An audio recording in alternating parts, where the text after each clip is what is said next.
Good afternoon and welcome to the Wareham Solar Bylaw Study Committee meeting of December 8th, 2021. I want to welcome everyone here. I'd like to open the meeting at this point and do a roll call, please. Members present.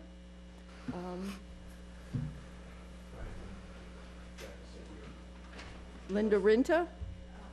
Here. Carl Schultz. Here. Jackie Nichols. Jackie Nichols here. And Chris. Chris Conti here. And I'm Nancy McHale, I'm the chair. And Denise Wolk is here, she's just walking in at this point. Thank you. You probably want to sit in the front there. Yeah. I'd like to welcome everyone here and say that WCTV is very gracious and they are recording this for us so that we can have a record of what all of your comments are. I certainly appreciate that. And I would ask, is there anyone in the audience who is also recording? If you can just let us know that. Okay, does not appear to be so. Thank you very much. This whole solar bylaw committee process is new for me in terms of actually working with a town committee. So I thank everybody who has been so kind and gracious, including the town planner, Ken Buckland. Ken has been extremely helpful in doing all of this. So thank you. Yay, Ken. You're welcome. I would like to say right up front that one of the things that has been stymieing the committee is the fact that the Attorney General has not made a decision yet on the legality or the appropriateness of the spring special town meeting amendment that was made to the Wareham Solar Bylaw Committee, or Solar Bylaw. So that is still in question as to whether or not they're going to allow that to stand or not. So that's one thing. And the other thing I want to make clear is that nothing that this committee has discussed thus far is written in stone. There is no actual final draft at this point in time. Okay? We're still gathering information, so anything and everything is still on the table, at least in my estimation. And I think from there, what we're going to try to do is Ken is going to do a presentation about some of the solar background and the constraints under which we are operating. That's a really nice PowerPoint that he's put together. If there are a lot of I know that many people have opinions as to how we should approach this, and I would really appreciate it if we hear new information and not necessarily the same concern over and over again. Denise has agreed, she has a lot of experience in holding collaborative meetings, so if indeed anyone has a similar thought on that, Denise is going to run what's called a parking lot, and she'll just keep track of all of those. So if it's a similar conversation to be had, Denise can work with you on that and make sure that we know that there's more than one person who thinks X is important, okay? Thank you. The other thing would be to confine your comments to what we can actually do with a solar bylaw and what our constraints are on that.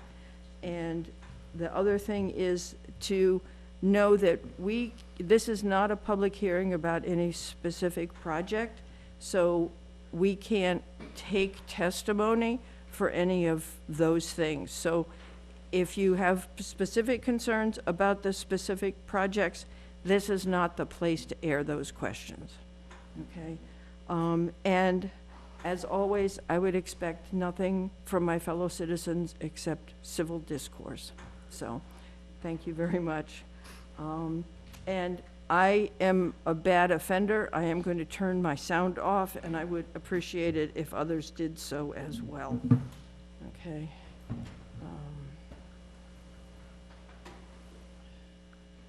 Yeah, let's see. All right. And on that note, I think we're ready for Ken to start his presentation. Thank you, Ken. Thank you, Nancy, and thanks for this committee doing the work that they're doing. This slideshow, for the most part, is something I showed to the committee at the beginning of their sessions to give them an idea of what they were involved in. So I'll go over the same information that they received that you'll get as an audience as well. I think that we understand that climate change has affected us. But even if you don't believe in that, there's a responsibility you have to use your resources wisely and save energy. And using renewable resources, energy sources helps in that regard. But I wanted to point out a couple of things about public policy and how it affects the outcome of decisions that we make on a local basis. This is a map of solar gain in the United States. As you can see, the solar gain in the southwest of the United States is fairly significant. And if you were wanting to do a solar project, I think that would be where you'd go. But we have tax credits that are provided by the state government to do solar, so it behooves us to see how that solar plays out in our local regulations. Just to also point out that wind energy is higher off the coast in this area of the continent, and so it becomes something that we should consider as well too, if there weren't for such big noisy machines that come along with wind energy. These are the members of the committee.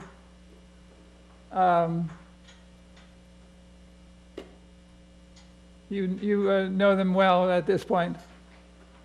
What I'm going to do is talk a little bit about the legal basis, the state model bylaw, and the application in Wareham of the zoning and how it affects the structures, locations, the process, and the standards that we apply to permitting solar farms.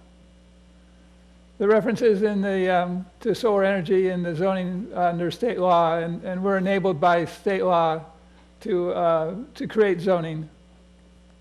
There is 3 sections. There is the definition, which includes solar energy. Section 3, which calls out unreasonable regulation of solar, which means our zoning bylaws can't unreasonably regulate solar energy systems. And a 3rd section, which is access for solar energy, which is more of an opportunity for the town to set up regulations so that people can have solar energy systems on their individual properties without conflicts with shading or lack of access to the solar gain. I think the unreasonable regulation is the important part here that we have to consider. It says no zoning ordinance or bylaw shall prohibit or unreasonably regulate the installation of solar energy systems or the building of structures that facilitate the collection of solar energy except where necessary to protect the public health, safety, or welfare. So it's a pretty high standard. We have to say that if we're going to regulate, that it's based on the idea that we're protecting the public health, safety, or welfare.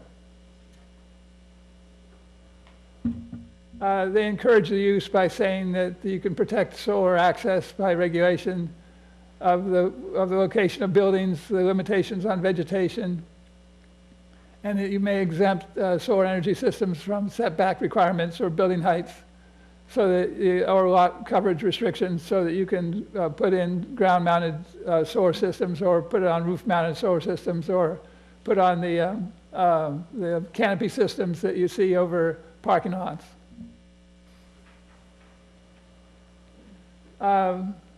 There's a state model bylaw that was really used heavily in a large part to draft the Wareham zoning bylaw. which is found under section 590 of the zoning bylaws. But you can find the model zoning online, and if you want, I can lead you to that so you can see what the state had recommended for the zoning bylaw as well. Under our bylaw, under 590 and Article 16, there's a definition of large ground-mounted solar photovoltaic installations.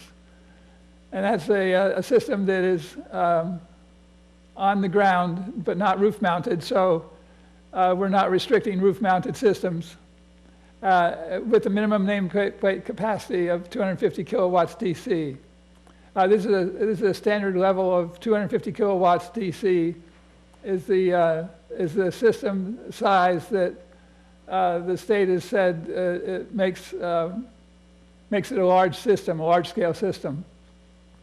The size systems we have are significantly larger than that, the ones that have been built in town. So we have a variety of projects that have been above grade and have had higher capacities. So, but we have under our listing that a large system is 250 kilowatt DC. On-site solar photovoltaics installations are things that you may see in your neighbor's yard or a canopy mounted system. And in which case, those are exempted. They're as of right under the town zoning, except for the canopy systems when they are 250 kilowatt DC or more, in which case they are considered a large-scale ground-mounted and come under a special permit review, site plan review that's required under the zoning bylaw. So on-site solar is allowed everywhere under the standards of the zoning bylaw. And large ground-mounted solar systems are allowed in the R130 and the R60 zoning districts. Those are the residential districts under planning board review. And they're allowed in the commercial district and the commercial, general commercial district under zoning board of appeals review. Give you an idea of the zoning map. The upper right quadrant of the map in the eastern part of town is the R130 and R60 zoning district. Below the purple on the left-hand side is another R60 district, and the R60 district also extends out to Great Neck as well.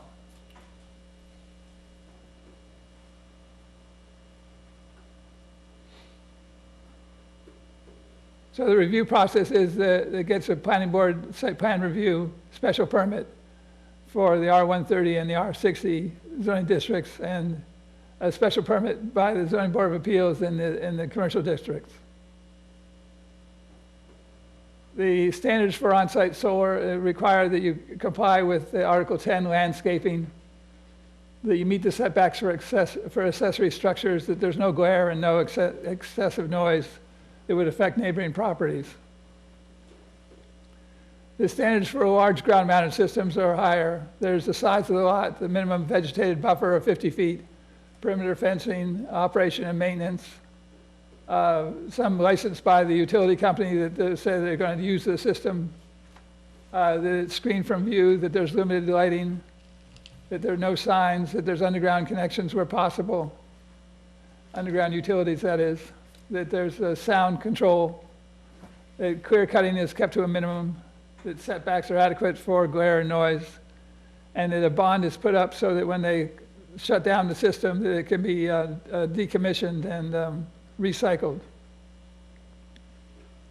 The additional criteria for the commercial districts are that it meets all the previous standards and such standards as the ZBA may find reasonably appropriate, and the permit is only good for 2 years. Now we have Canopy Systems, and there's one in on Kendrick Road in the industrial park at the USDA office building. It's being used by a couple of users of buildings around in the adjacent properties. We have a study that's going on at the Tremont Pond Dam for hydroelectric and multi-energy sources that's underway. And we have shared agricultural use projects that are being proposed as well, too. Now, the committee has been working pretty hard, and they've come up with a list of issues that they think should be addressed in the revisions to the zoning bylaw. One is tree clearing, and how old the tree clearing is. 5 years may be too much. That's in the existing bylaw that just got passed, that's being reviewed by the AG, the Attorney General, that may not, or may pass, who knows right now.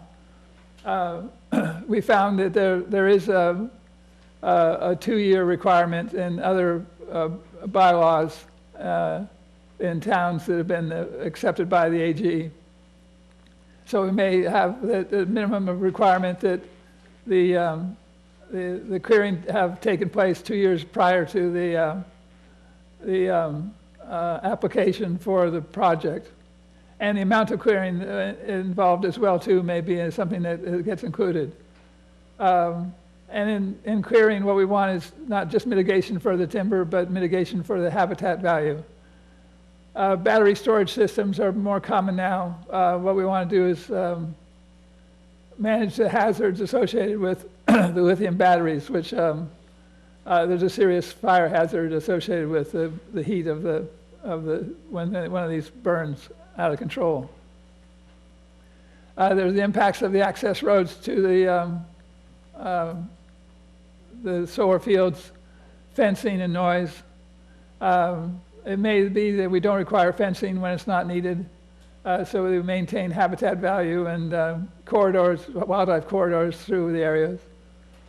And we had determined the impacts of the equipment on the neighboring residents. And there may be a question about how close those residents are as well, too.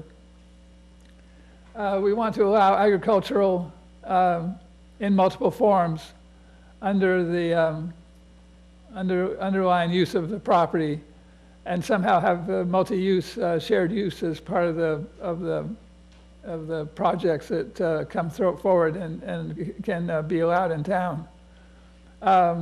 The ground cover want a pollinator mix, except in the agricultural uses where the agricultural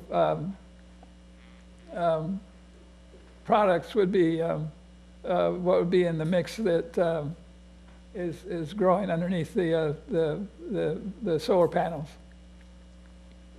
Other issues being considered by the committee include setbacks. We may want a baseline distance from residential neighborhoods, kicked around 200 feet as one option. We have to define a residential neighborhood as well, too, and what that would mean for a setback. Wider buffers may be required for impact mitigation. There also may be a waiver possible if the project is sited in a proper location. Screening should be with a diversity of native species. There should be an aesthetic review. We want maintenance of the system and no use of herbicides or pesticides. Location is obviously an issue, and that's something that the committee would love to hear from you as to where these might be sited. One other item that came up recently was the idea of having a cap on total acreage of solar farms. But one of the things that was not considered to be an issue in the solar bylaw was earth movement. And that becomes a separate issue apart from the solar fields themselves. To talk about that, the cap on acreage, I want to point out that the town has 29,000 plus acres of total land area. Right now we have 516 acres that have been committed to solar farms. That's 1.7% of the total land area. And these solar farms have lined up pretty much in town along the power corridors, because the distance to the power line is an issue when you want to deliver the solar energy to the grid system to make the money that funds these solar farms. 'Cause the area of the town that's set aside by zoning districts, 92% of the town is zoned residential, 12% is zoned commercial, 2% is zoned industrial, and 1% is zoned institutional. Actual land use area percent of the total is 26% of the land is used for residences, 3% is used for commercial, 1% is used for industrial, and 45%, or almost half, is vacant agricultural or open space. In showing you the comparison, you have the by zoning in the first column, and the actual area percentage of use in the right column. So one of the ideas was to have a potential cap on the acreage, so that we take something to say 2 or 3%, say something from which would be 590 to something almost 900 acres, which would be a maximum area that would be committed to large-scale solar farms. So our intent this way is to say that the health, welfare, and safety of the community is satisfied by having a limit on the amount of solar farms that are allowed, and taking our share of them, we can accommodate a certain percentage, but no more. The schedule that we have right now is to have a complete draft by January 15th or so, to get it to the selectmen for inclusion on the warrant, to take it to the public hearing with the planning board by February 15th, and to present to town meeting in April.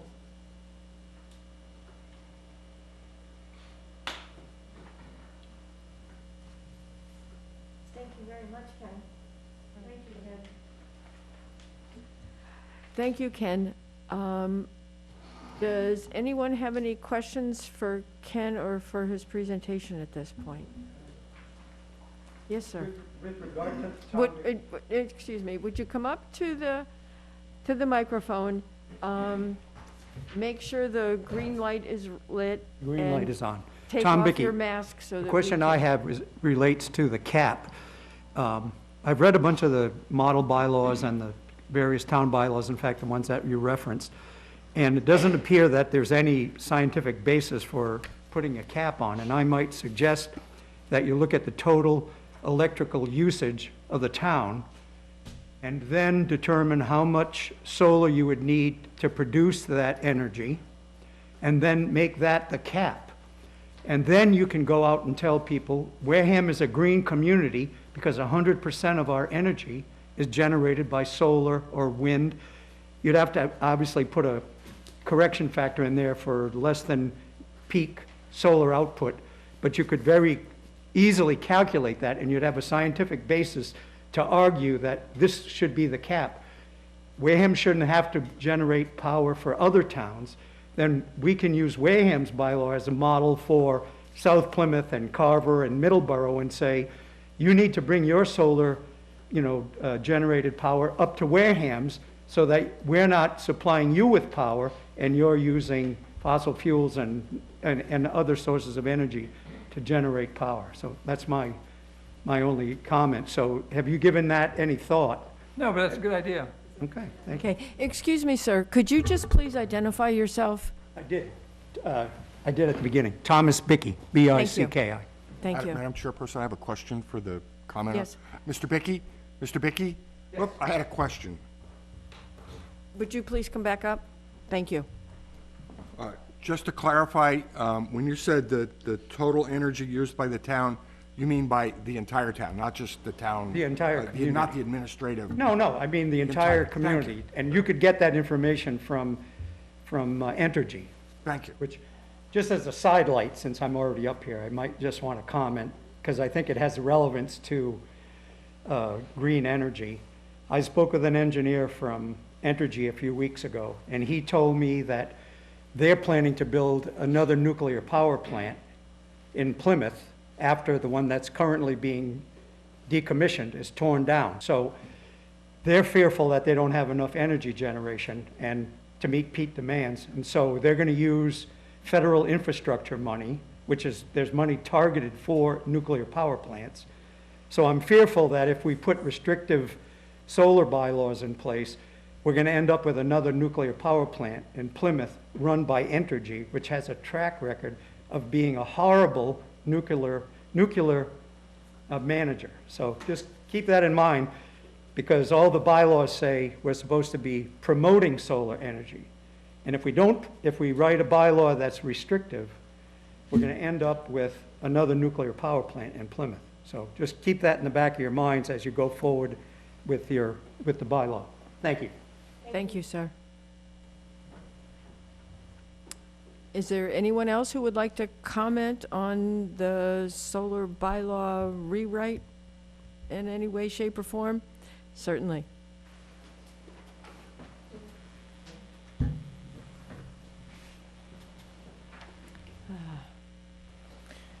Dave Pichette, Wareham Conservation Agent. I just had a question really to ask about the total acres of solar that was projected as 516 acres. Does that include existing solar fields, ones that are permitted, and ones that potentially are going to be permitted that might be grandfathered as a result of freeze plans and so forth? So that's my question.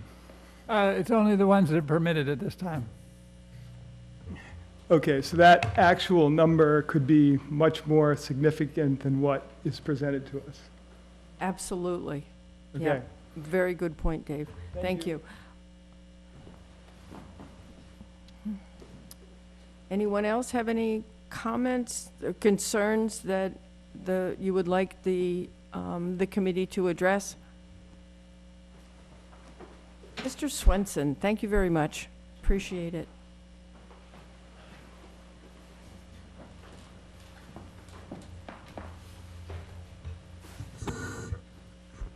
Richard Swenson, Precinct 3. First of all, to all of you, thank you very much for what you're doing. This is very important. I just want to make an editorial type comment about solar farms. I think that the way our culture is going, we're going to need a lot of electricity, and solar farms are going to be forced, not forced, wrong word. There's something that we need to do, and we need to do it smartly. And the thing I struggle with the most about solar farms in Wareham is the where question. Where are we going to put them?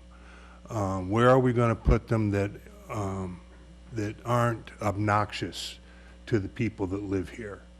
And for me, that's 95% of the question. And I want to encourage you to ask yourself that question as you work on this bylaw.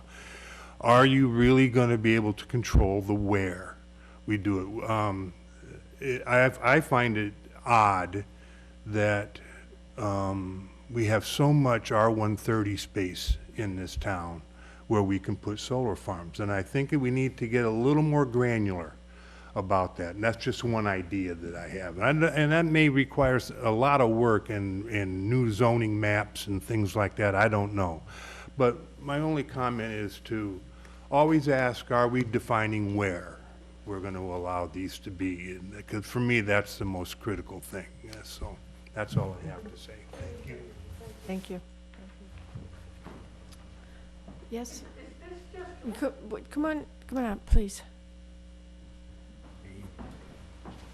Are you just asking for comments right now about Ken's presentation, or is this the public comment part? We're open into the, that we were specifically talking about Ken's presentation, because then I was going to ask the committee if they had any specific questions, and then open to the public. Okay, So thank I'll you. wait till the public Thank you. comment? So I will ask the committee if the committee has any questions or comments that they would like to make. Okay, Linda, thank you. Try to do this well. We want to take your mask off? Yeah, Feel good free. idea. First of all, I would like to have a comment about Tom Bickey's comment. We hadn't thought of that, or at least we didn't discuss it, but I think it's a great idea, because one of my concerns is when we look at some of these things is that they aren't necessarily based on, based on the science of what we know. even what we know, we can talk about how dangerous it is to remove trees, but we really don't know what the condition of our trees are. We don't have a town tree warden, we don't have a forest committee, and we don't have an arborist. So we make speculation about not cutting trees when we really don't even know what the condition of our forest really is. And we don't know what our use is. And when you mentioned that, I thought to myself that that really makes a lot of sense, because we do make a claim that we're a green community. And it also ties in the development of renewables with our actual use. And maybe it will make people think twice about some of the conservation things we can do to reduce our use, or consider the use as we build homes and we expand. Tying the consequence of what we have to provide for ourselves with what we use might be a really good education tool to use going forward. There are a couple of other points, a couple of comments I would make. One of them has to do with the tree cutting, even a 2-year tree cutting. Again, we're making assumptions about, trees grow back too. The one thing that, a practical piece of this is that it takes a very long time to get a solar array ground mount up. And so when you talk about at what point do you cut the trees, and we have discussed the mitigation, but even in what I saw on the draft for paying a mitigation fee for the habitat loss, that's very arbitrary to decide what that is unless we have a scientific way to know what that is, because in many cases we're going to be improving the habitat. Almost every forester will tell you that early successional forestry and patch cuts is a good thing for habitat.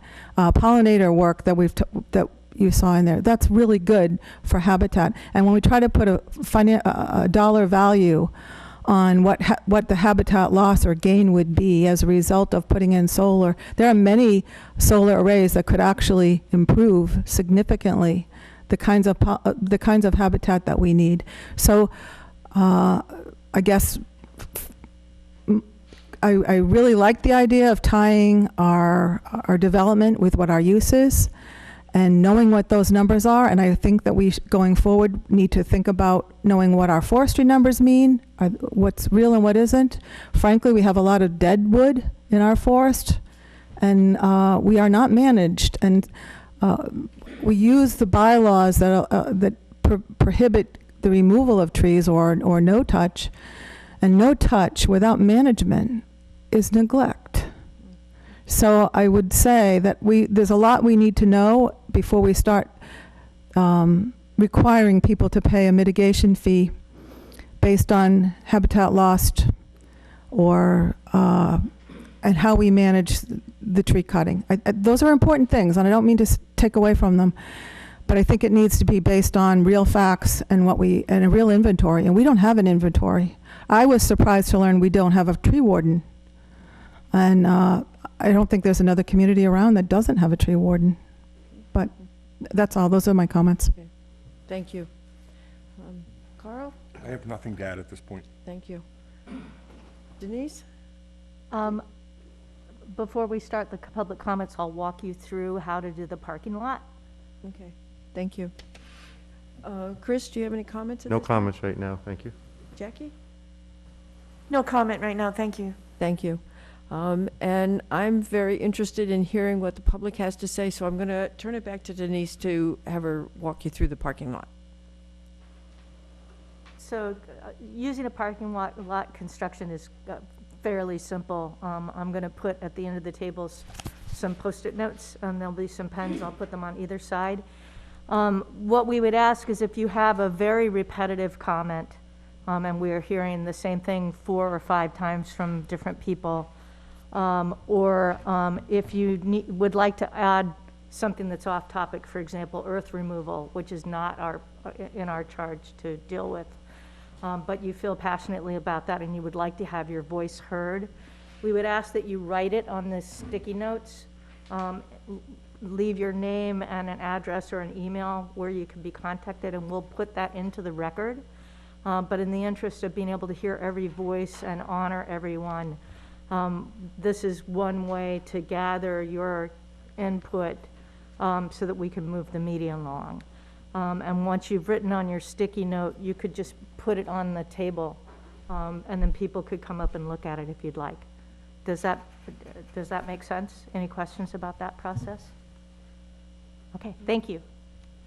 Okay, thank you very much. I know that some folks came in a little bit late. Want to let you know also that there are sign-in sheets up here, which would be very helpful if you would like us to be able to get in contact with you later about any comments that you had, or if we notify you of any other public hearings that might be coming up. So I appreciate that. All right. At this point, then, I would open it up to public comments. Do we have anyone who's interested? Linda Scharf, would you like to come up, please? Thank you.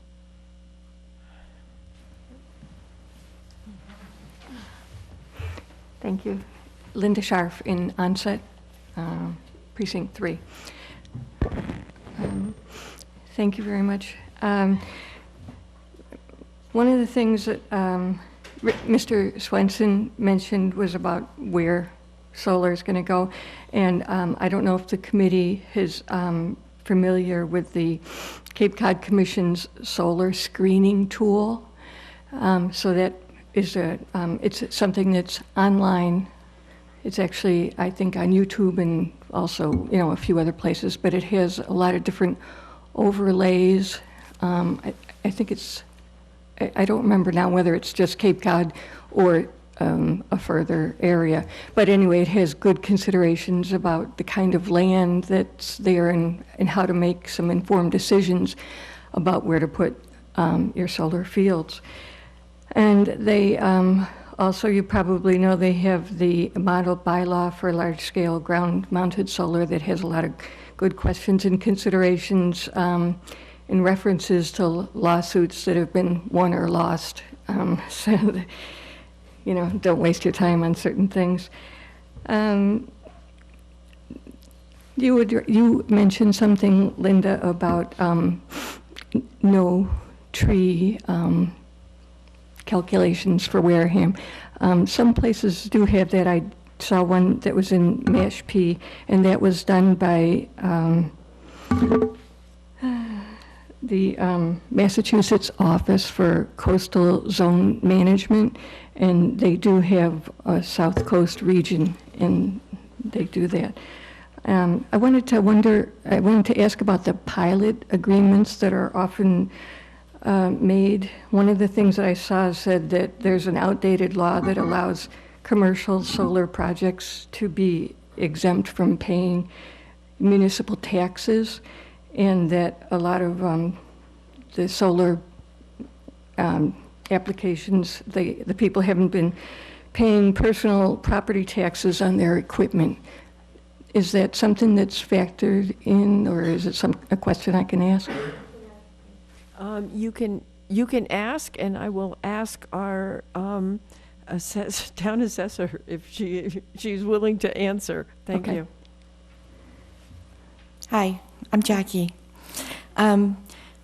The solar pilots previous to this year were written in order to stop commercial solar fields from going to ATB and becoming exempt.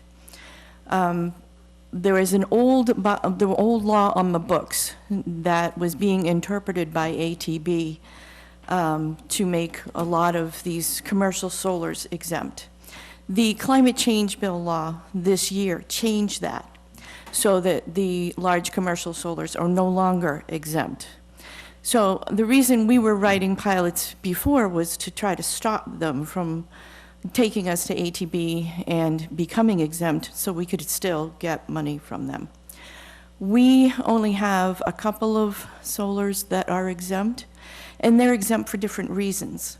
They're exempt because they're being used on the property by the property owner. So right now, we don't have anybody who's not paying I do have a couple in ATB, but we're being worked on because the law changed and they're recognizing that. Okay, So thank you. when we go forward, the way that we will write pilots will be different. It'll be different in technicality. It'll be a different set of rules that I won't bore you with here. And there'll be different reasons for writing them. Okay, thank you. One of the things that when we go to the planning board meetings, glare hasn't been one of the things that has been discussed. And although noise has, but I do have, anyway, glare seems to be something that can also be looked at if it hasn't been. So, and just one last thing, I think, is that we talk about trees, but trees are, there's so much being studied about trees right now, and trees aren't, you can't just talk about a tree. It's really a home for so many different kinds of species, and the ground that exists underneath, there's a whole fungal network that needs to be thought of instead of just one tree. Thank you. Thank you. Mr. Bickey?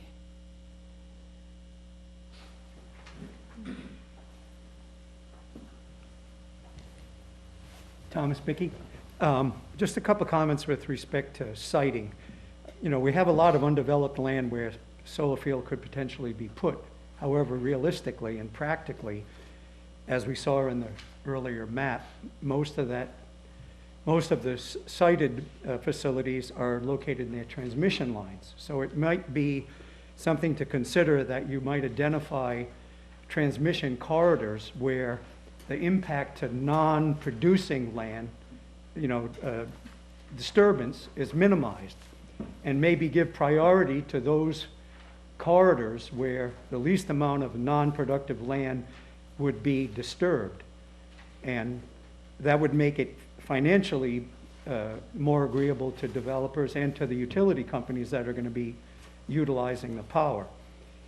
So that's one issue related to siting. The other one is that I have a concern about setting a time constraint on how long land has to be fallow before a solar field can be put on it. Some of them are 5 years. Mr. Buckland mentioned perhaps 2 years. But bear in mind, if somebody decides that they think they might want to put solar in, and they clear cut 2 to 5 acres of land, and 4 years down the road they decide that they don't want to put a solar field in, then we've lost the forest value of that land, and perhaps maybe the habitat might be better, but we've lost that land to development. So I would say, what is the rationale for taking land out of forest or out of the natural environment for X many years and then putting a field in? It seems to me like if you identified corridors for practical solar generation, and those meet whatever criteria you want to put on those, then that would be the practical thing to do, and not to put an artificial restriction. Again, there's no scientific basis for saying clear the land for 2 years or clear the land for 5 years. And in fact, what's going to happen to runoff and erosion on that parcel of land if it remains fallow for some extended period of time? I'll just conclude by saying that I agree with Linda Rinta. The U.S. Forest Service considers Miles Standish to be one of the worst managed forests in the country. And you don't have to be a forester to recognize how badly the town forests are managed.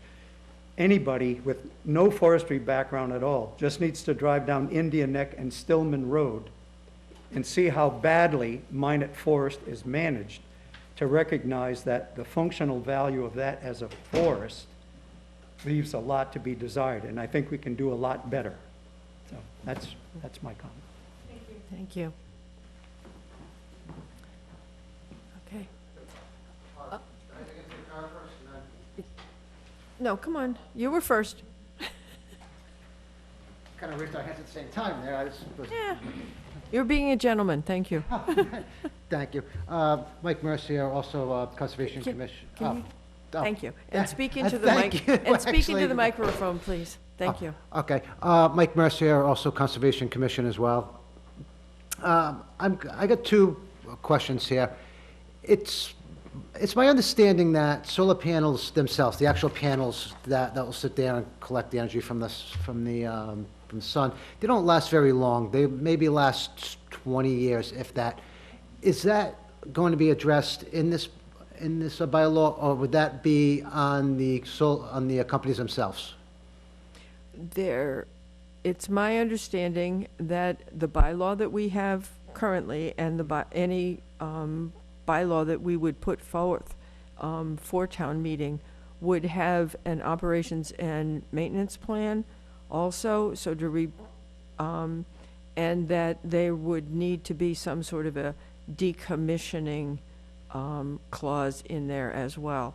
There's always been an option to have a performance bond posted by any project, not just a solar project. So that's my expectation, and I think Ken is shaking his head in agreement with me. Okay, and is there also going to be any, maybe language or anything in there, possibly addressing any potential proposals someday that maybe there's a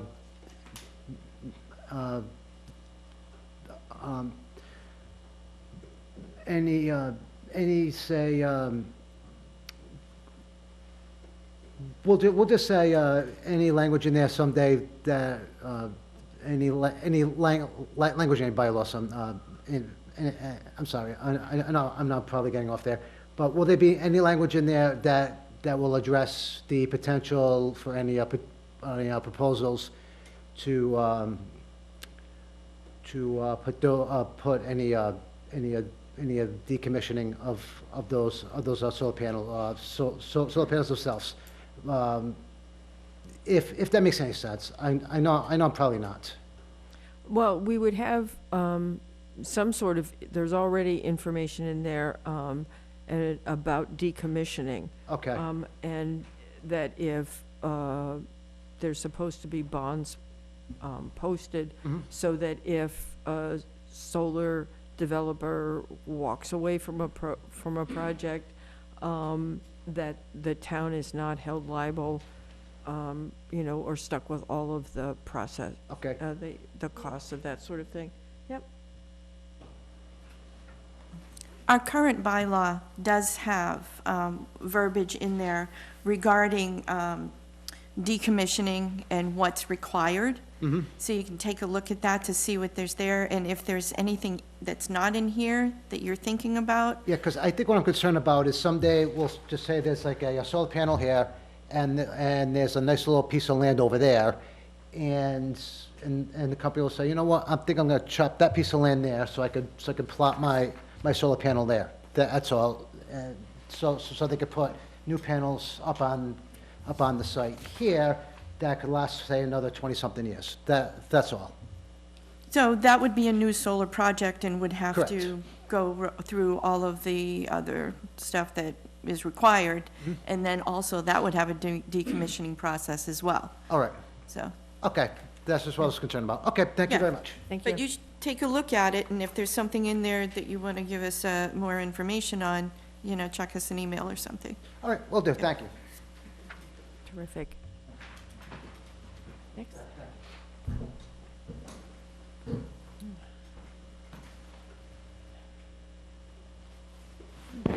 Hi, I'm Tricia Wirtz. I'm from Briarwood Beach, which I guess is in Zone 1 for the community. And I'm here, I'm actually presenting for myself, but I'd like to also present for Miss Annie Hayes, who we know is indomitable and just not with us today. She's asked me to provide two pieces of information to the committee. One is the town of Shrewsbury energy reduction plan of 2018, and it's a pretty detailed plan on what the whole town went through to decide where they could reduce drainage on energy, where they could add to it, where it was actually being used. And once they had this, then they did some additional planning around what they were going to do in terms of solar farms, et cetera. Just by happenstance, Shrewsbury is where Mr. Jim Kane lives. So he's a person who is familiar to the Wareham town, and so she wants that submitted. The other thing is, the other piece is a letter from the Wareham Fire Department, and the fact that emergency responder training shall be provided prior to requesting final approvals on different requests for solar sites, and evidently that is not happening. So Nancy, I'm going to give you this. It actually has handwritten notes on it for other points, and I'm not sure what they are, but these are two pieces. Terrific, thank you very much. Okay. I appreciate that.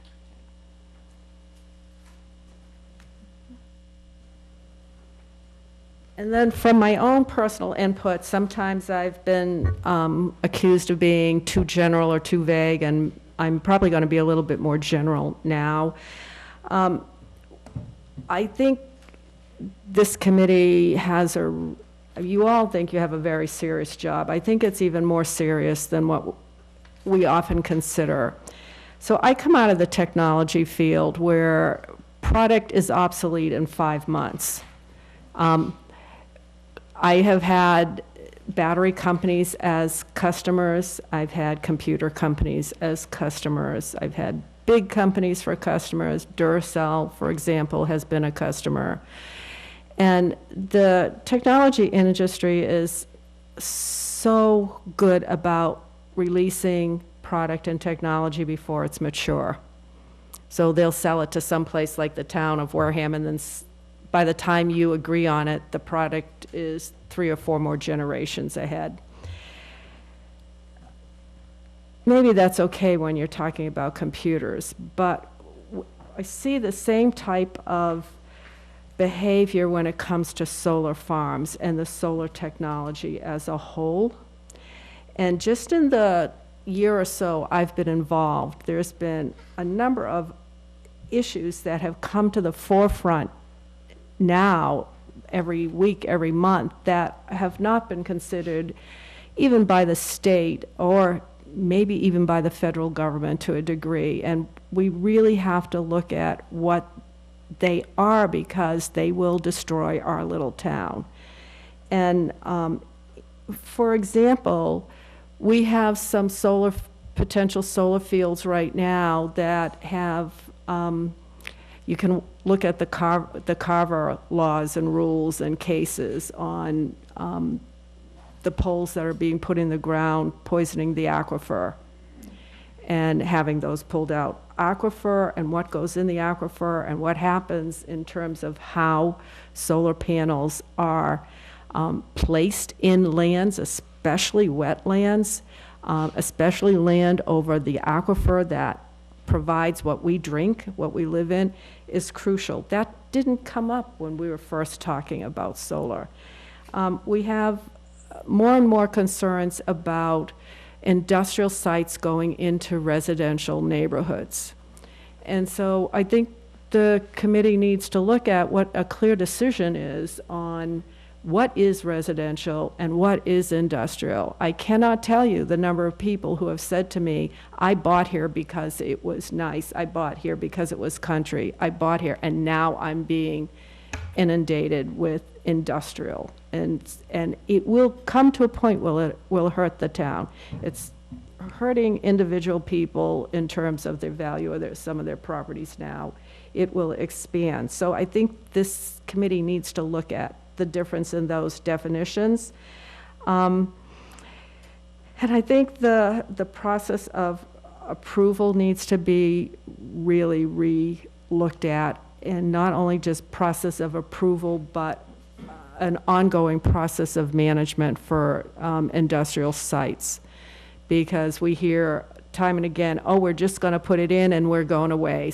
We'll come back once or twice a year and look at it. And you hear people around talking about noise pollution, broken panels, et cetera. So this is not a plug-and-play scenario as much of the solar field developers place out there. And I ask that this committee look at least those three things and many more, but in particular, to be aware of the fact that this technology is running on a 5-month cycle where every 5 months it changes, it grows, we find more problems, we find higher capacities asked for.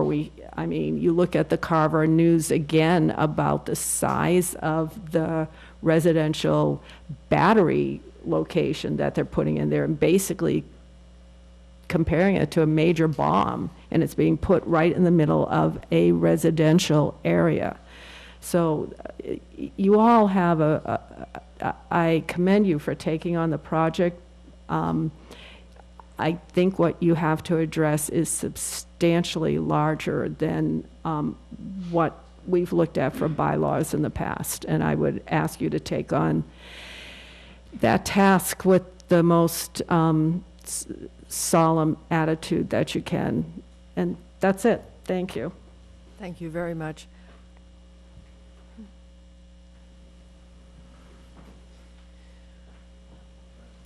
The gentleman in the red hat, please.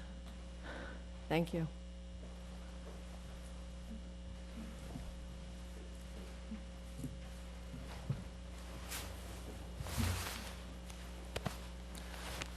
David Hurd, Precinct 3, and once again, thank you very much for taking this on. It's a large obligation and can have some significant impact on our town. I think, as Richard Swenson said, where is a big question right now. And one of the things that, and we've also discussed the fact that Wareham is a green community. Both where and green have an impact on what's happening within the town. And we have a lot of rooftops that the town owns that does not have solar on it, has that potential, including the new school. And somewhere in the past, there was an obligation by the town which limited the town's application of solar energy. By doing that and then trying to develop a program for the entire town without including the town properties, I think is a mistake. So, number one, can anyone explain why the town no longer can put additional solar panels on town property? We have asked the town administrator that same question. He has explained it to us, but I personally would rather defer to either Mr. Buckland or Ms. Nichols for an answer to that, if they are so interested in replying. Well, I'll start on that one. There's nothing that stops anybody from putting solar on top of the municipal buildings or canopies over the municipal parking lots. In fact, we had a proposal for that come before us. However, what they required was that we sign a contract to take the energy, pay for the energy from their system to do that, since they'd have a ready source of income to the system that they'd be installing. And we can't do that because we're already under contract for the energy, the green energy credits that we committed to years ago. Perhaps we should take a look at that contract and maybe consider changing it. Jackie? It would cost us, what did he say? $17 million to get out of that contract. And basically, if we were to put more solar onto municipal roofs and everything. Jackie. Sorry. If we were to put more solar onto town buildings and everything, the developer would have to find someplace else to sell it. And they're just not interested at this point to do that. from what my understanding Madam is. Chair, oh, yes, go ahead, Jackie, finish. Pardon me? I was going to follow you. Go ahead. Follow me. So I wanted to be clear that the contract we have now to purchase energy comes from an existing solar project. Right. So we are using solar energy in town. It comes from a Plymouth project that went into effect several years ago. So it's not like we aren't using solar to fund or to provide power to the town. So, but we've already taken the maximum, we're already buying all the power we need. We don't need to buy it. Obviously, if they're installing a solar farm on 5 acres of property, that's not being purchased by the property owner. In fact, as Jackie explained earlier, there is a different tax purpose for people who have solar panels on their own houses and they're using the power themselves. But I think that it should be well explained to the town why we are not using solar and installing solar on our buildings. Yep. Thank you. Unfortunately, I think that we all agree with you, but right now, the solar developers are looking at projects that will make them the most money, and leasing space over a town parking lot or on a town building is not going to get them the biggest return for their buck. So, but I certainly share your concern about that. Thank you. It is one thing that has been a hot topic of conversation. Thank you. Yeah. It is a good point that we need to explain that better. Right, yes, absolutely. Is there anyone else who would like to comment to the committee? Mr. Muniz.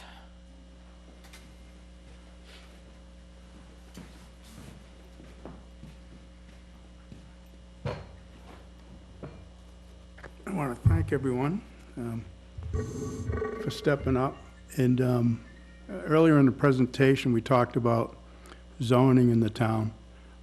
Agricultural's just, that's all mostly on residential zone property, right? That's right. It's just exempted under assessment.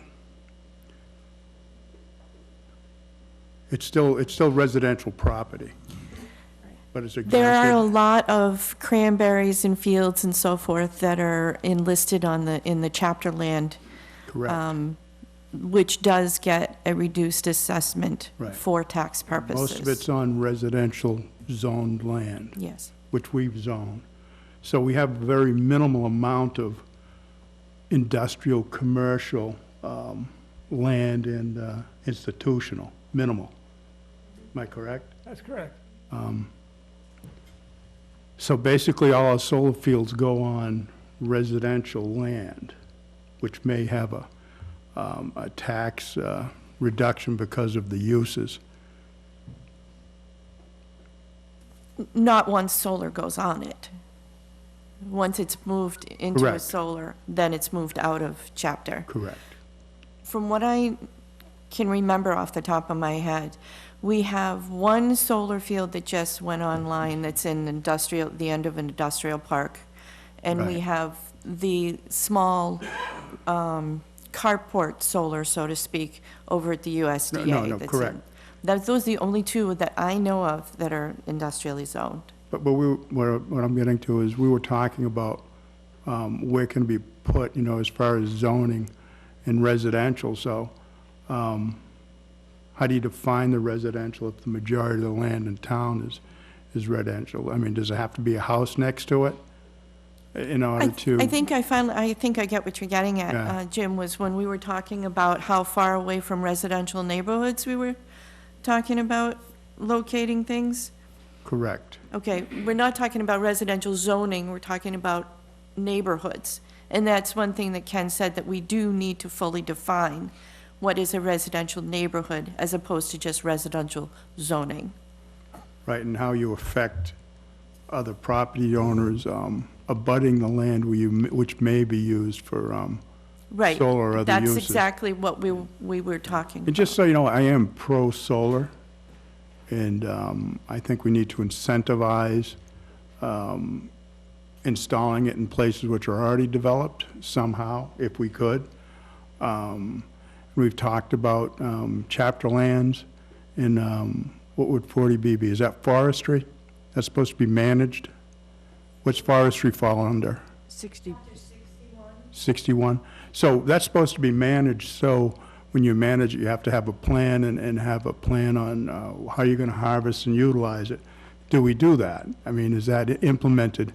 So all these lands which are under forestry, is it managed and are the plans actually put in place so that they're followed? They're put in place in order to get into the program.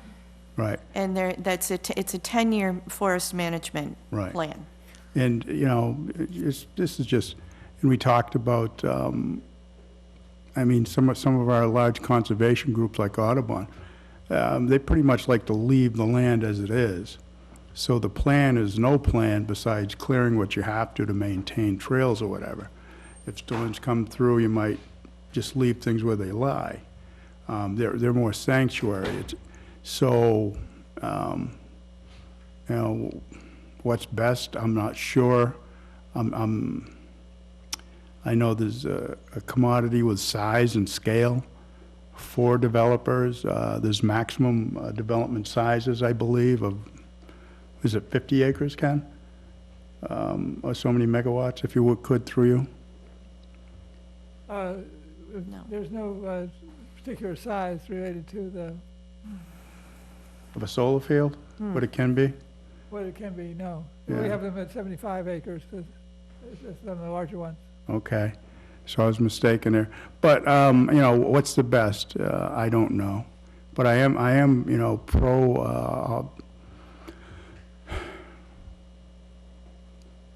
I think we're all pro non-greenhouse gas energy development, and, you know, how do we get there? And I'm not sure, and we talked about, I think Linda Rinter spoke earlier, I shouldn't mention the person's name, but about, you know, cutting forests and patchwork forests and how it might be beneficial. And I don't really see a solar field as being something that's ugly. Like, maybe if it's, you know, out my back window, it would be, you know, but, you know, like the one when I'm coming out of the Wareham crossing, I'm not like totally offended by that personally. I see the sky reflected in it, and so it's just, you know, personal, I guess, in your perspective. And just thanks for the work you're doing. And I know you're not going to please everybody. And I think I understand what you're saying, Jim, and I think you mirror a lot of what a lot of people's concerns are in believing in solar energy, but trying to find the right place, the right balance of, you know, how do we get our solar fields in town, but in places that we can handle them with the least amount of disruption. And that's what we struggle with every time we sit down and talk. So, yeah, I understand what you're saying, and I think you mirror a lot of what we are saying.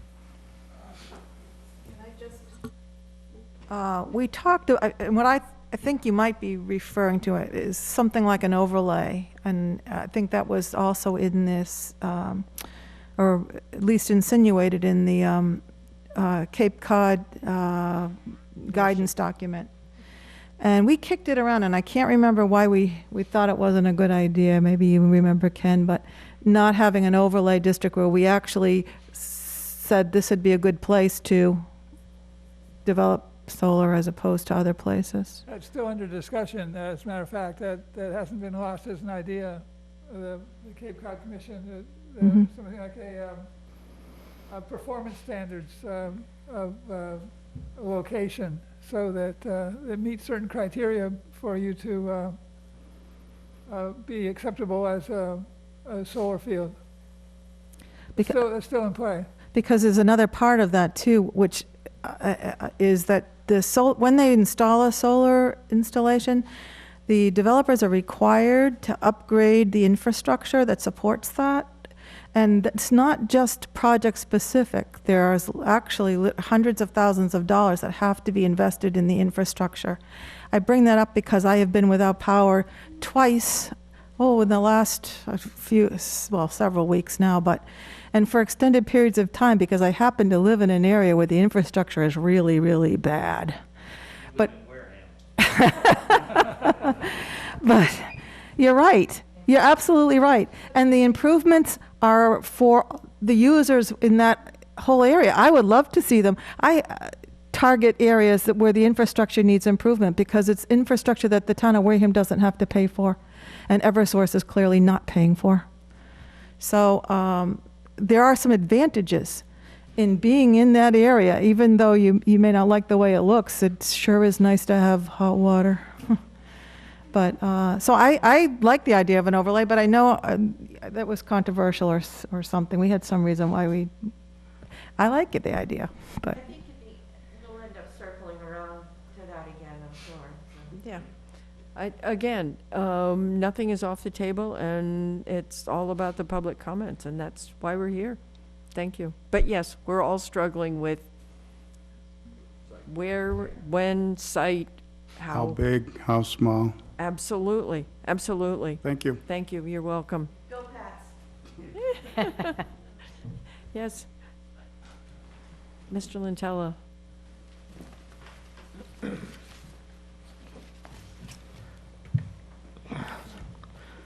Eric Lentilla, Squirrel Island Road, which seems to be a hotbed for solar development in the past few years, along with Faring Hill. I appreciate Jim's comments, and most of the meetings, most of the arguments, most of the concerns that we all have, it is location, period, and trying to find a balance for all of this. Wareham seems to be ahead of the game. We have a lot of solar fields here already. We're from than most towns, so already I think we've given a lot to the solar concept. There is a lot of us, though.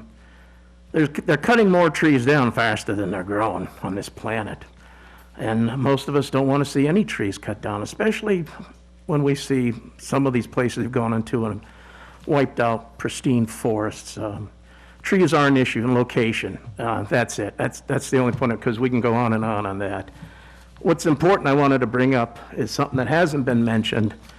And as the years have gone by and we've dug more into this whole solar concept, how it affects our neighborhoods, our towns, our neighbors.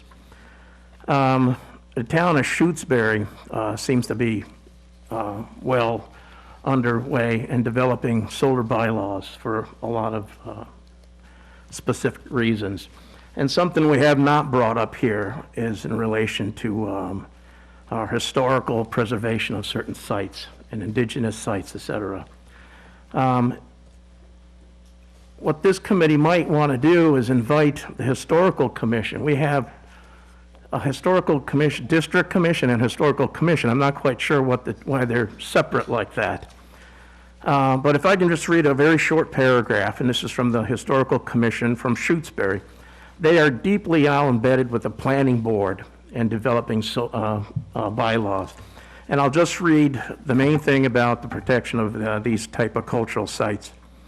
With the planned development of several large-scale solar projects in Shrewsbury, the community has begun discussing issues such as our town zoning bylaws. In the report below entitled Historical Preservation and Solar Development Shrewsbury, this is a 63-page document that's specific about these cultural sites and zoning bylaws in relation to the solar development. The Historical Commission offers guidance on how our current zoning provides essential tools for equitable and appropriate historical preservation with large-scale development projects. We hope the town committees and residents alike will find this analysis helpful in understanding some of the more complex aspects of historical preservation. It's a very, and I have forwarded this on to Carl, this information, and which I hope you'll take a look at and read. It's a great document. Massachusetts itself, we lag behind really getting into where, in the southeastern part especially. There's a document in Massachusetts, the Government Historical and Archaeological Resource of Southeast Massachusetts. It's 311 pages on southeastern Massachusetts on our cultural resources. And we aren't discussing any of that here. These solar companies, when they come in, we're talking about trees, wetlands, all of that kind of, invasion of those areas. But we have not brought up anything about our historical or cultural aspects, indigenous people, special sites that we know about, trails that we know about. They just have not been researched enough. And it's up to these solar companies. They're coming in, they're going to take a piece of land they want to develop. They need to do the study too. They need to look into it. There's documents in the government, in the state of Massachusetts. I've been to many meetings in which there's nothing about cultural aspects that should be brought up. There are in almost all these areas. The same with endangered species and stuff. They seem to ignore those facts. It does come down to the almighty buck in relation to all of this. It's the dollar and its location, period. Somehow we got to find that balance. I think the town has developed really well with solar. Can we slow down a little bit? Let's get stronger bylaws. Some other communities are getting together right now and really dig into what should be looked into and seriously considered. I'm all for the solar. But when I've seen those areas, like across from the Wareham Center, I remember the forest that was there. And now it's gone.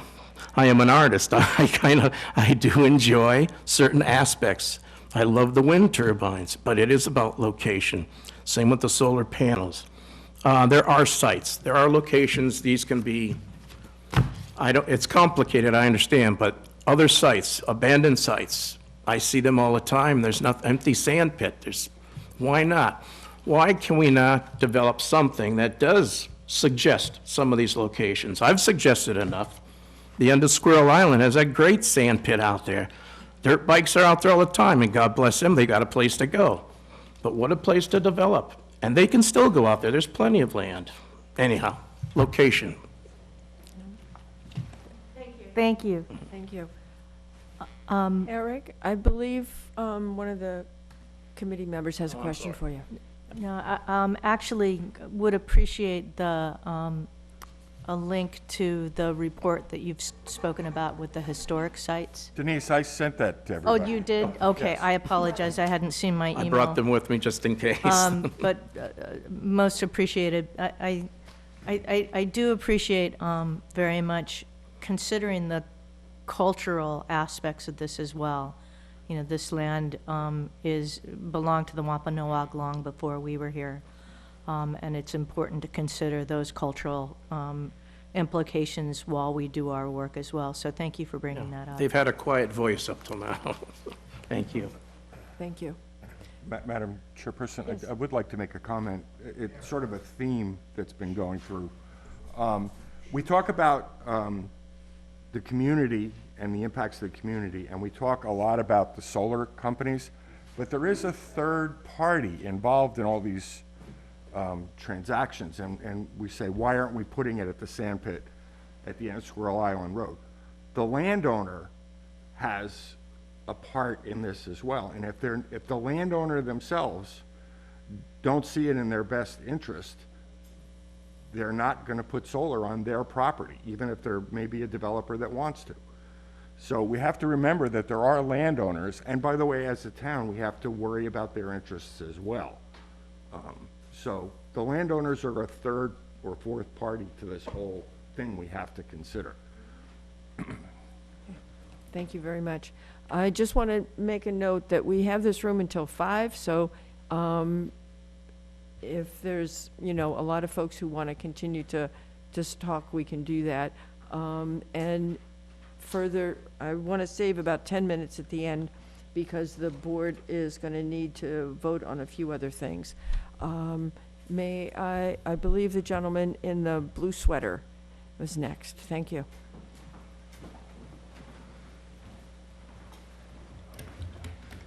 Hi, Ian Ward.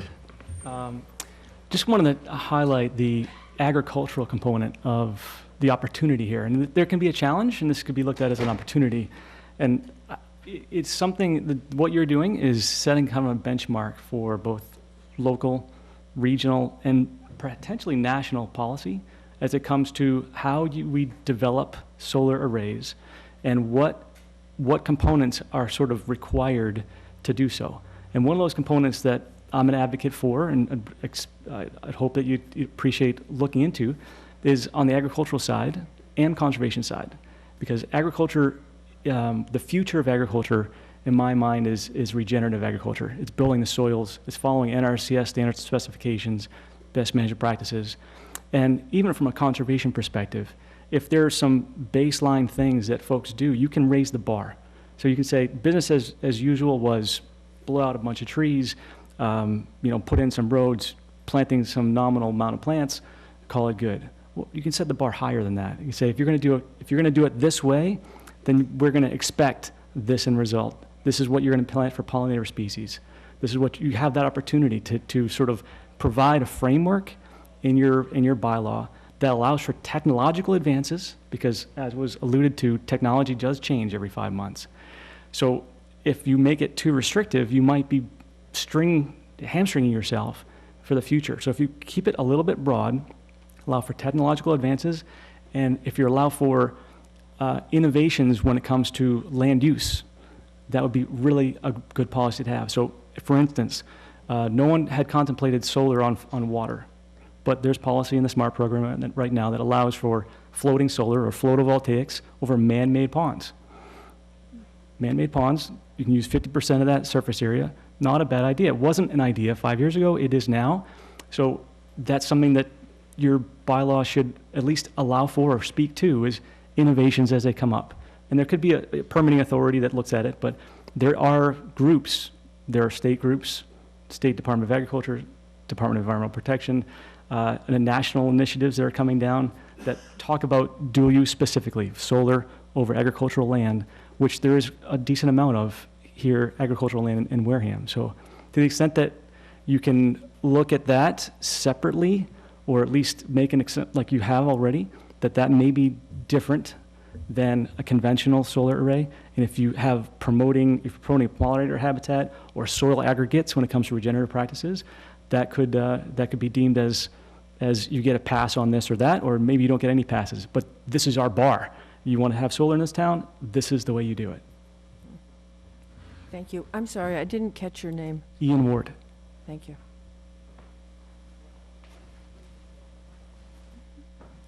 Okay. Do I see any other? Yes, please.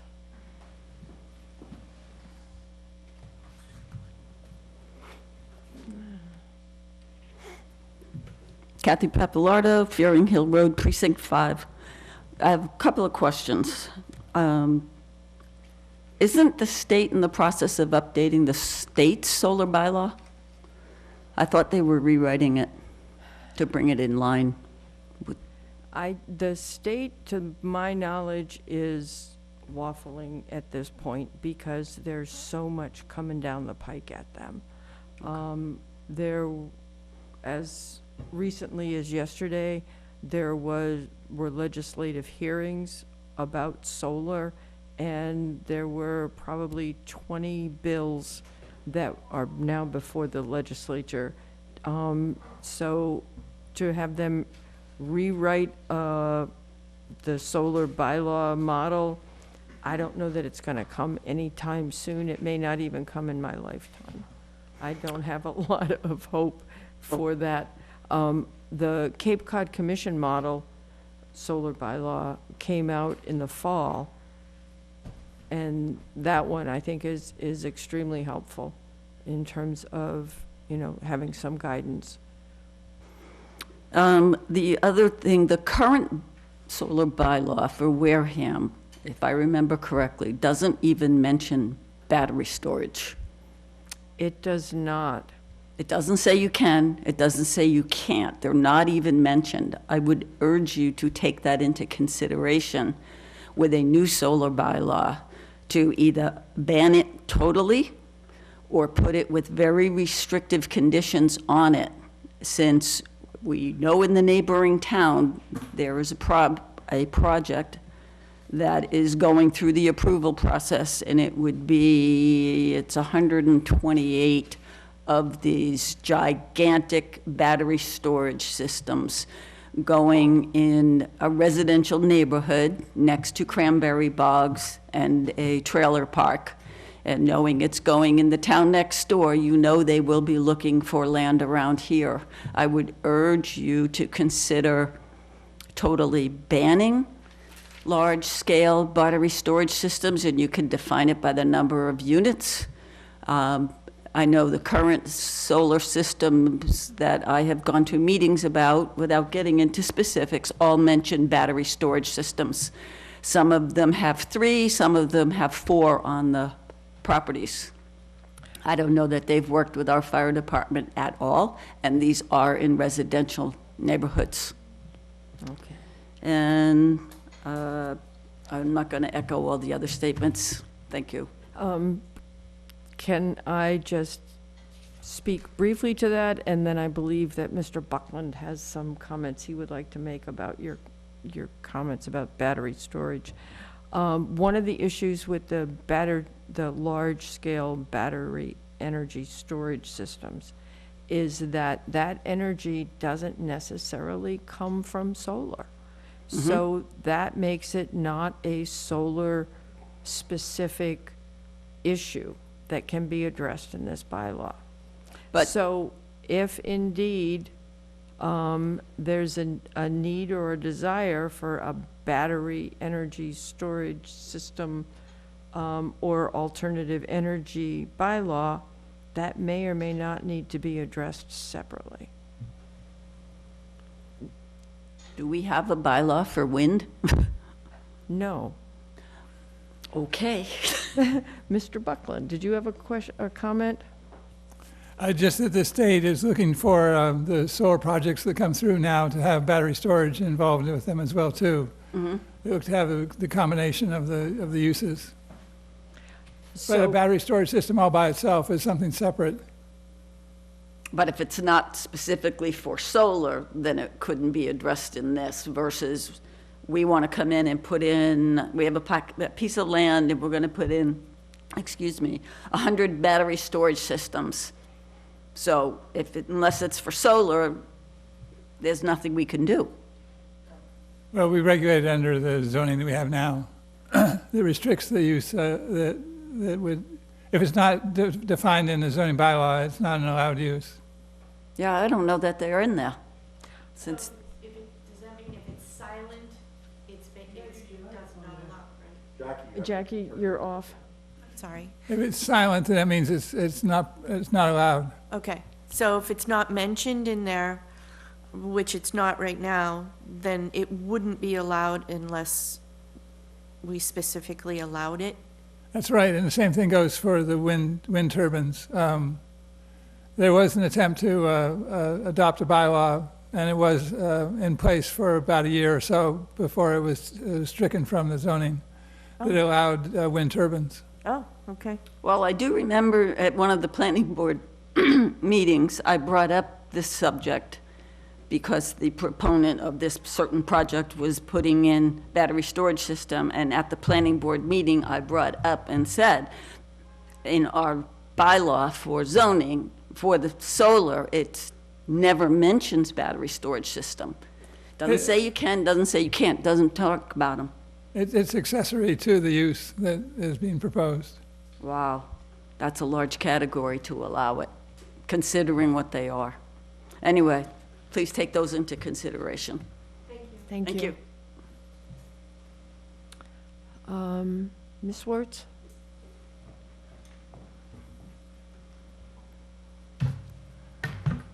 I just have a quick extension to the conversation on batteries. So for one of the planning board sessions too, I was requested to review the plan, the proposed plan in detail. And you can see on that plan that there are 3 or 4 different sites where they talk about an energy unit, which has ultimately probably has fans, transformers, and the batteries in it. So there may, I think, be two different areas where these type of lithium batteries or huge batteries have to be addressed. And if they fall within the plan dynamic, and then they are part of the plan and part of the solar issue. If they're standalone units, then it's a whole different ball of wax. So I would suggest that, I hope that this panel looks at them from the solar site perspective, if they can't look at it as in the standalone perspective. Absolutely, thank you. Okay. Are there other people who would like to comment? I see quite a few people in the audience who haven't had a chance yet. Comments, questions, concerns? Gentleman over on the left, please.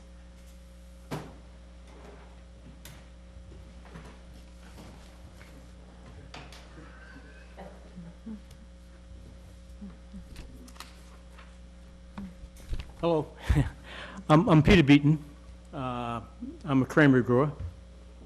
My office and shop is on Charlotte Furnace Road, right in front of the beautiful lady soccer field there.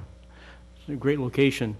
My experience with solar is that we have several solar farms, smaller farms, commercial, one in Wareham, on Blackmore's Pond, not Blackmore's Pond Road, up on Charge Pond Road.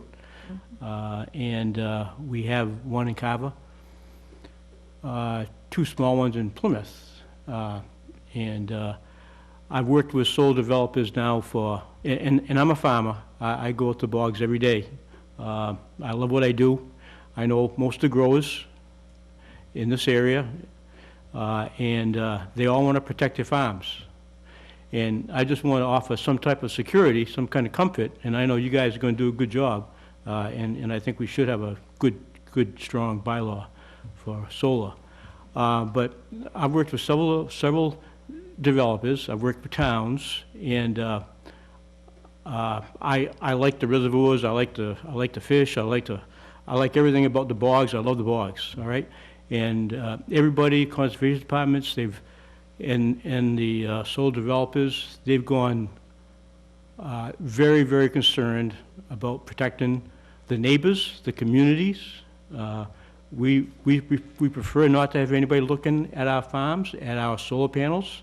We tuck them away, mostly in expense sand pits that are a little value now.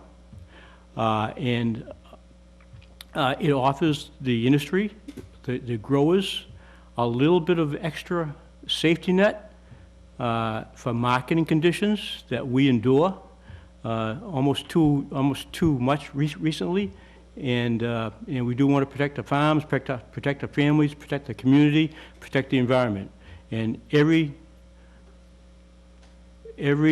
developer that I've worked with, every solar guy, as I call them, the Eversource guys and gals, they go way above what I think is. I mean, they really want to make sure everything is kept safe for everybody from now for the next 25 or 50 years. So I just want to just give a little comfort what I've seen, because my farm to me is important. My family's involved in the farm, my daughters are involved in the farms, and my grandson's involved in the farm, and I enjoy working with the town. So I just want to say just a little bit that I do support what you guys are doing, and I think you have infrastructure out there now and people who are equally engaged in making sure that at the end of the day, in 10 or 15 or 20 years, everybody is protected. Okay? Thank you. Thank you very much. Appreciate those comments. Any other comments from the audience? Gentleman in the back.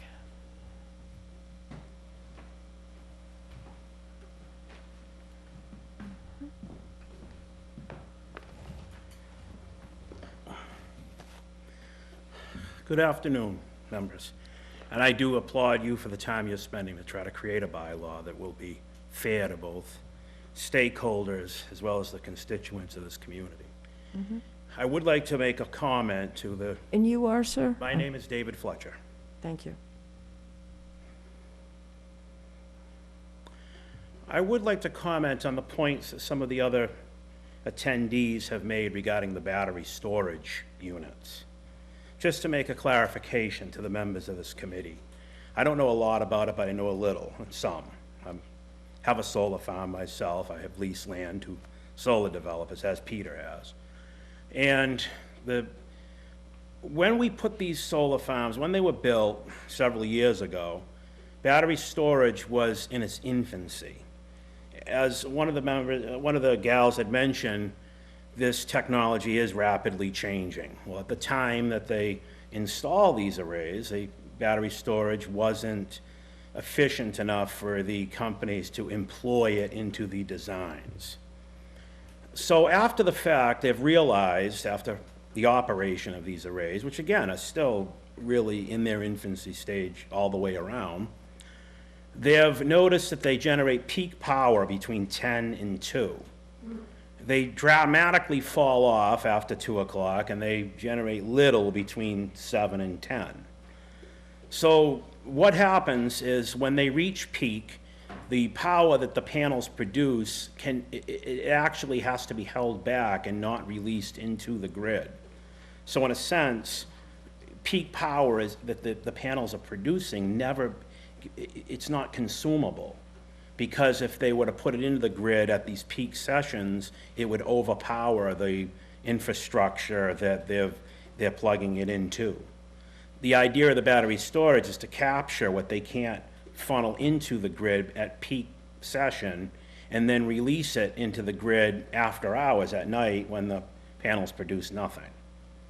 So battery storage is indeed an integral component to making these farms efficient, to increasing their viability for long-term energy production. And if we as a people really do want to divorce ourselves ultimately from a heavy dependence on fossil fuels, it's only going to happen if these other sources, their efficiency can be improved. Battery storage is a component that is going to improve the efficiency of any array, large or small, and it's going to give it a competitive edge against coal, nat gas, oil, and even nuclear, which all, as you know, some people have mentioned the cutting of the pine barrens and such. But what is really worse, if we had to just try to make a conception of this at a very minimal level, what is worse, the cutting of the amount of pine barrens that we've done thus far and that we may do in the future, or what we have left on Cape Cod Bay, the remnants of Pilgrim 2, which has now contaminated the ground beneath that site in perpetuity. The components that they're now decommissioning and storing beneath the ground there have a half-life of 10,000 years. That land can never be, you might as well say that block of earth is taken, it's been removed. The land will never be used. Nobody can ever, enjoy that seacoast that's part of that Entergy property. These are our alternatives. We have to look at where we're going in the future and what we have to sacrifice to get there. And that's a question that it's a weight that you have upon your shoulders to try to figure all that out. Do we want more nuclear? I don't think we really do. It creates a byproduct that is contaminative for 10,000 years that we have no viable way to dispose of at the current time. Solar, at least, is temporal. When the panels are removed, very little has been changed on these pieces of property. If you were to abandon them, remove the panels and leave them alone, they'd reforest. The forest would grow back. None of the soil layers really get altered to any great degree. Yes, they might remove some sand, but all of these materials can easily get put back as they have been removed. You know, you put back 30 inches of subsoil and a foot of topsoil, and you can regrow a farm field there if you so choose. Once you've contaminated it with long-term radioactive type of contamination, or even when you're burning something, you're releasing carbon that, you know, at some point only the ocean can uptake and the rainforest can uptake, and, you know, that takes time. The solar is generating electricity at a no cost, really, no great cost to any of us. And in terms of a price point, and this is a different, you know, heading on a different tangent, the solar farms, through their pilot programs, are probably the biggest, the most profound step of economic development that this town has seen since they built Tremont Nail. These arrays are paying the town hundreds, collectively millions of dollars a year in pilot tax programs, as well as the property gets rezoned as temporary commercial use, and that ups the tax rate there, right where the solar array sits. It's kind of a no-brainer economically for, you know, the future budget of this community. Part of the reason why, to another person's point, a fellow mentioned from Squirrel Island Road that Wareham has seen a lot of solar development. That is true.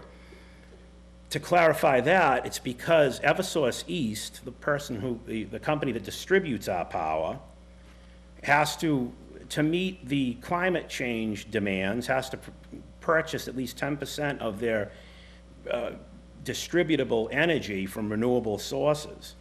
So this is part of the Eversource East District, well, as is Boston and much of the South Shore, but those communities have been built out. There's really, you know, obviously Boston is the largest consumer, but nowhere in that community where it would support a utility scale solar array. So part of the reason why you've seen more solar arrays built in these more rural areas is simply because there's availability of open land, not because they're, you know, specifically targeting a certain town or area. It's only because we're part of an Eversource East community, and in the more developed communities like Quincy, Boston, Weymouth, Braintree, et cetera, there's nowhere there to site utility scale arrays that are going to produce anything to meet the demand, the 10% demand that, you know, President Obama put forth during his presidency. This is what we're actually trying to partake in, is to achieve at least 10% of our consumption from renewables. They talk about electric vehicles, if, you know, and the getting off of fossil fuels and begin transportation with electric vehicles. Again, that can never happen. Well, it can happen if you want to plug your electric vehicle into the you know, your outlet, and the electricity that furnishes that charging system comes from, you know, a plant that's burning fossil fuels. Well, then you're really not gaining anything. But electric vehicles can become viable and really change things if the power is indeed coming from renewable sources. So in order to make this stuff happen, it has to be utility scale. You know, rooftops help, but a rooftop can provide, you know, it's like trying to light the world with a candle instead of the sun, if you're only going to rely on what a rooftop can produce. Thank you. I appreciate your comments. I think we have to do all of the possible things that we can. Rooftops and parking lots and gravel pits have to be our first choices.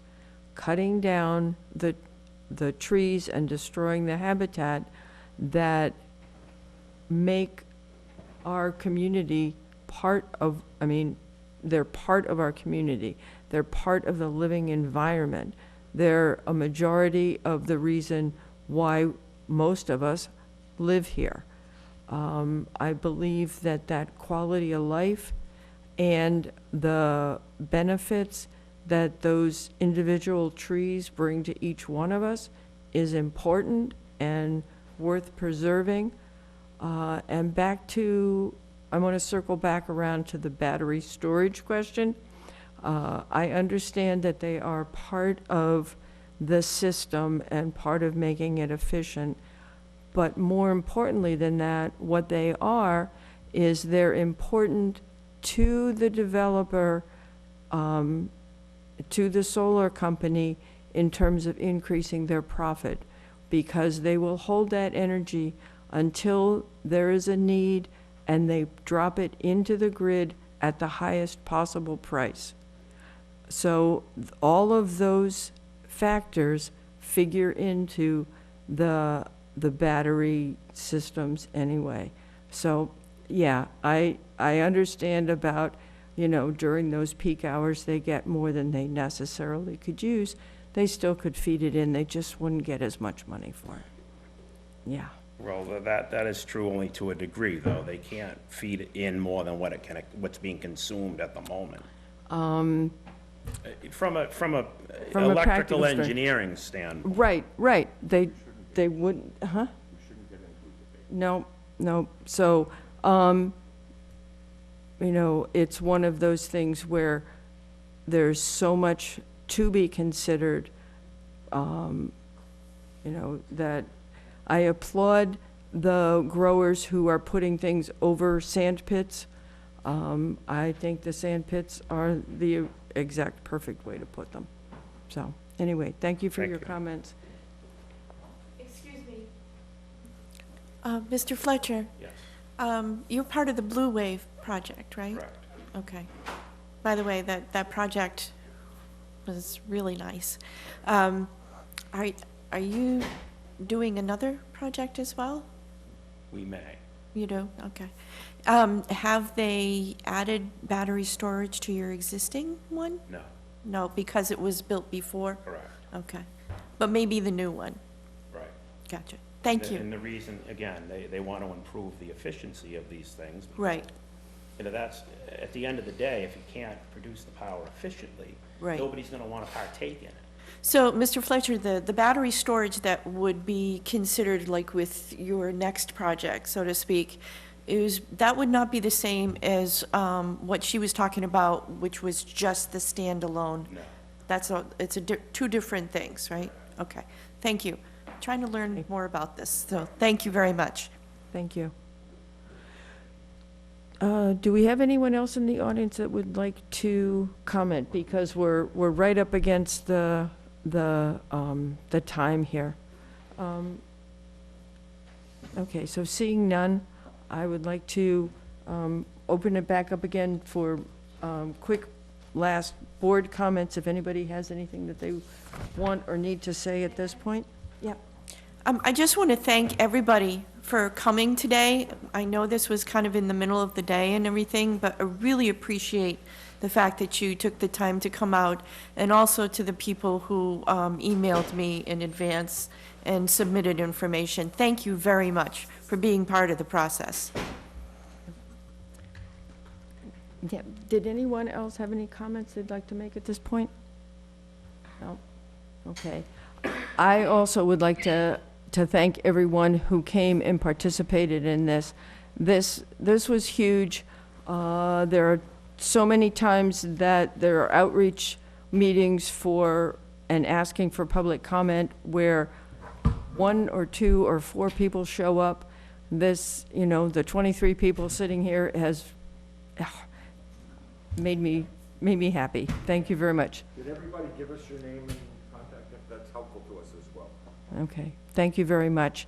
I would like to move on then to asking the committee if we are willing to meet on December 15th so that we can consider the comments that people have made and to move action on, you know, some of the rewrites ahead.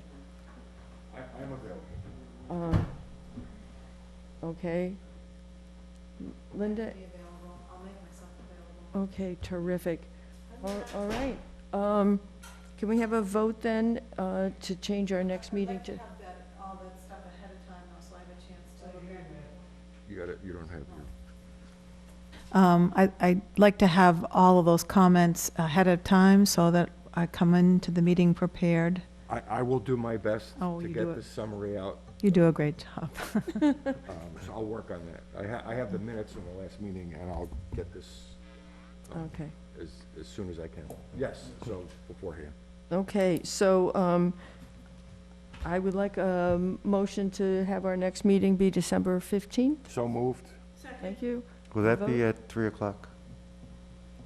Okay, yes, please, thank you. A vote? All in favor, aye? Aye. Aye. Aye.